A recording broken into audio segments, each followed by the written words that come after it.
had the opportunity to speak to a business owner who was in this place. It's been a client of mine for the last 3 months. Her mom and dad started a company. It's a restaurant. They've grown it. They've been going for about 18 years.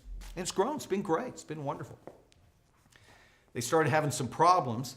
Daughter decided she'd come in for a couple years, just kind of help them out. That was 10 years ago. She's still there. And now she has taken over the company, and she's come to me. She's going, Clay, help me. We're stuck. We need to grow. We've been at this level of revenue for the last 7 years. Help us grow. Help us grow. So the very first thing that we started doing was, just kind of my process in helping a business grow, was we talked a little bit about their culture. Tell me a little bit about your culture. Oh, guess what she said? We're just family. We have 4 employees. It's my mom, it's me, it's my uncle, and it's 4 other employees, and we're just like family. You know, we all know each other. They've all been working with us for years. It's just wonderful, all like family. I'm going, it's going to be problems. They want to grow, they want change, but they've got this family atmosphere going on, okay? Now again, it's great for a restaurant to have the family atmosphere out there, but if you're running the company with a family atmosphere with your employees, it can make it really difficult. Very first thing we discovered was, need to get rid of this guy. What was her response? Oh, I couldn't do that. They've been with us. Man, you know, he's a single dad. He's got this going. I couldn't get rid of him. It's like, okay, cool. Family.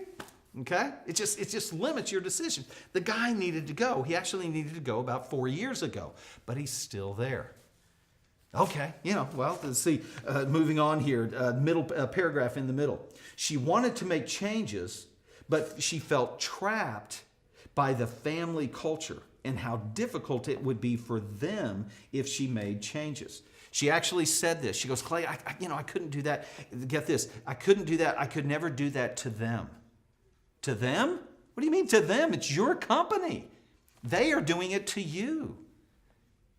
So what we want to do is protect ourselves in the future from actually being held hostage from our employees. We want to be able to be free to make the decisions that we need to make.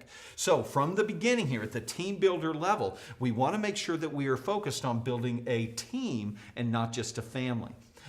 Building a family is going to be primarily focused on relationships over here.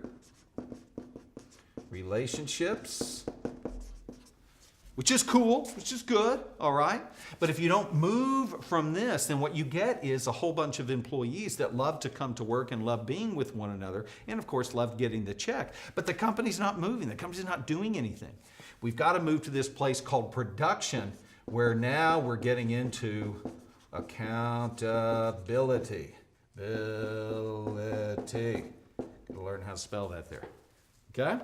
This is going to be very important. So we want to make sure that as people are coming in that we are holding them accountable, because that's the only way you're going to be able to build your company, is if we have employees that produce and are accountable. And if we get into this whole thing, well, we'll get into that in a moment. I don't want to get ahead of myself. So one of my sayings is your work or your job or your business, it's a vehicle to get you to your dream life. That's why I'm here. It's to get me to my dream life. If your work, your job, your business, if it's not getting you toward your dream life, if you've been in it for a while and it's not getting there, then you haven't created the right vehicle. It's a vehicle, not an identity. Again, this business owner that I'm working with, we've just become known as a family place, and people love in the reviews. I went online, checked all their Google reviews. It's like, it's just a great family place. I love every time. Actually, somebody said this in a review. Every time I'm there, the owners are there talking to me.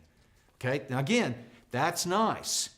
But as an owner of multiple companies, that makes me shriek. It makes me kind of go, oh my gosh, that'd be terrible, because the owner has to be there all the time. So I just want to protect you from this in the future. If you build a family, then you can never leave, because you're the only one that can get people to do things. So we want to be able to not only go from permission to production, but eventually we're wanting to move on into management, okay? Which is going to be another big step for us as we go forward. A mistake this family business owner made in laying the foundation of their company is the strong focus on family, not on the team. This isn't necessarily a bad thing. Again, I want to be very sure to be sure to say that. It's not that building a family is a wrong thing to do, okay? It's not that it's bad and it's wrong. But the problem is that building a family atmosphere will make it very difficult for you to move forward, okay? Makes it very difficult to create a vehicle that leads to freedom, because I've built everything on relationships, so I have to get there, or I have to be there all of the time. And when it comes time to actually, tell somebody they're not doing it right, it's really hard. It's really hard, because what are they going to think about me? I don't want to upset them. I know that they have this new thing going on, and if I can't change this now in the company because they've got this going on in their life, and it wouldn't be best for them. You just want to be careful about that. So let's talk a little bit about some differences between family and team. Okay, I'm just going to write these up here, and we'll get rid of some of this. The differences between, Clay, how do I know if I'm building a family or if I'm building a team? Well, let's take a look. First of all, over here on the family side, some characteristics. And again, I think we can all get an idea of family, all right, a picture. But if we're not careful, we'll all get a very different picture. Your upbringing, your family may have been very different than mine.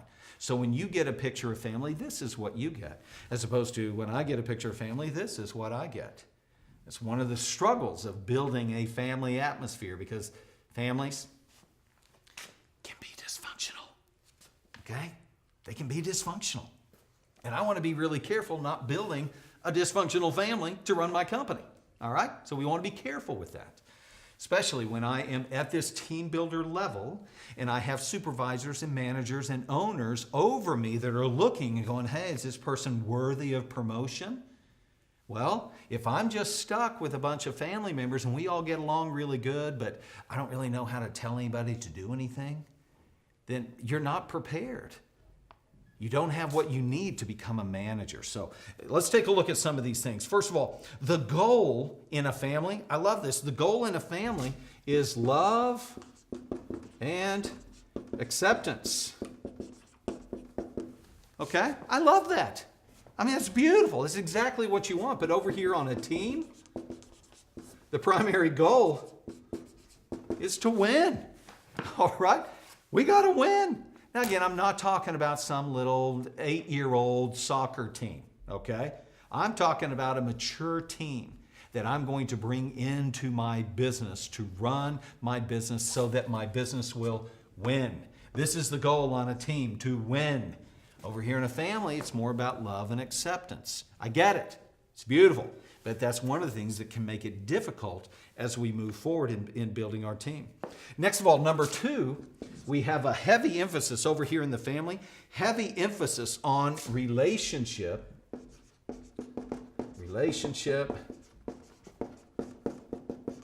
here, and loving them even when they drive you crazy. So there's the heavy emphasis on relationship, even when they're not doing what they need to do, even when they do exactly what you told them not to do, well, they're still family. We're just going to let them be them. Going to let them grow up and be them. But over here on the team, what we want here on the team is to have the heavy emphasis over here on production. Get her done. Do your job. I think it's Bill Belichick that said that, from the New England Patriots. Do your job. Get it done. Over here, it's let's just be a family. Let's be together. Let's have a relationship. That's cool in a family. But over here, when we're building a company, this can really limit your movement forward and the speed with which you move forward. Next of all, number 3 here on the family. The family, it's emotional. Have you ever had this in your family? Emotional confrontation. Gonna tell on my daughter a little bit, okay? Talking to my daughter. She's a lot like me. Dads, you know what I'm talking about? She's a lot like me. So when it would come time for confrontation, you know, we need to do this, Maddie, we need to do this. And she would go, well, I want to do this. Maddie, we need to do this. Well, I want to do this. And the thing would just escalate and become very emotional. It's very common in families for things to become emotional. I don't want to. I want you to. Well, I don't want to. Well, I want you to. Well, that's not fair. Blah, blah, blah. It kind of goes back and forth. It might be familiar to you, that back and forth. But it becomes very emotional when it comes to confrontation and accountability. As opposed to over here on a team, everyone accepts responsibility. And they're accountable to it. Accept responsibility and be accountable. Over here, there is no, it's not fair that I have to go tackle that guy. Why don't they tackle the guy? It shouldn't be my job to carry and throw the ball. What? You're the quarterback. It's what your position does. You have to be responsible, accept the responsibility, and be held accountable to that. Well, I don't know why everything's on my back. You're the quarterback. Whereas over here, well, you're young. Well, you're the youngest. There's all kinds of reasons why it doesn't happen. It just gets emotional, okay? So we just want to be aware of that. As a team builder, we want to be aware of what we're building, okay? As we begin to move forward and look for that promotion.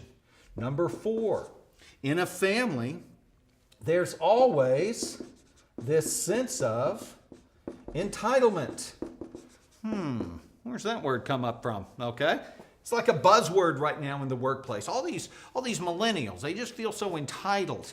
Okay? Because we as business owners are trying to build some kind of family. Some kind of place for them to come and feel comfortable, where they can be loved and accepted. We just want to build relationship and make sure that they feel emotionally safe and secure. It's going to lead to entitlement every single time. Now again, when you're in a family, you are entitled to things because you're stinking in the family. My last name was Staires. I was the youngest of 4 kids. Of course I'm entitled, okay? Our family had a name in the community. I got things because my last name was Staires. Did I ever assume that I would get things because my last name was Staires? Of course, because I was in a family. I assumed that when I came home, there would be certain things for me. I would have clothes, I would have a car, and I was the last born, so I'm the one that got the car he wanted. Okay, gotta love that. But we just assume certain things that we would have an entitlement to them because you're in the family. But man, over here on a team, it's all about, here, number 4, it's all about earning. You are not entitled. You have to earn your place on the team. Heavy emphasis on earning through performance. There is no entitlement. I'm on the team. I should get to do it. It's like, okay, you go over there. We're going to put somebody in your